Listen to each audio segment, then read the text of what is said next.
Hello, today we will guide you through how to pay expenses with owner funds in QuickBooks Online. In this walkthrough, we'll show you how to record an expense that was paid using owner funds directly inside QuickBooks Online. This is useful when a business expense is covered personally by the owner, but you still want to make sure the transaction is entered properly in your books for accurate tracking and reporting. To begin, go to the home page in QuickBooks Online.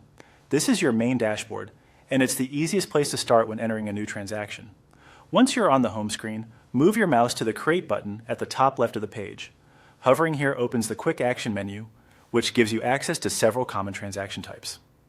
From that menu, click Expense. This opens a new expense form where you can enter the details of the payment.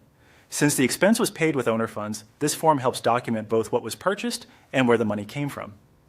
Next, select the owner payee from the payee field. In this example, choose the sample owner payee shown in your account.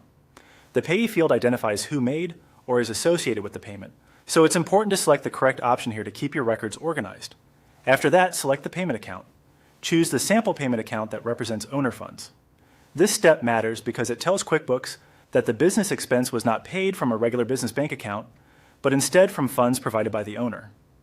Using the right payment account helps maintain clean and accurate financial records. Now enter the category for the expense. Choose the sample category shown on the form. The category determines how the expense is classified in your books, which affects your expense reporting and can make it easier to review your spending later. Be sure the category matches the type of purchase as closely as possible. Once everything has been filled in and reviewed, click Save and Close.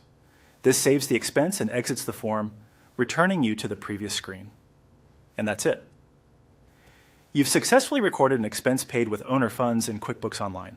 As a final tip, it's always a good idea to quickly double-check the payee, payment account, and category before saving, since those fields have the biggest impact on how the transaction appears in your reports.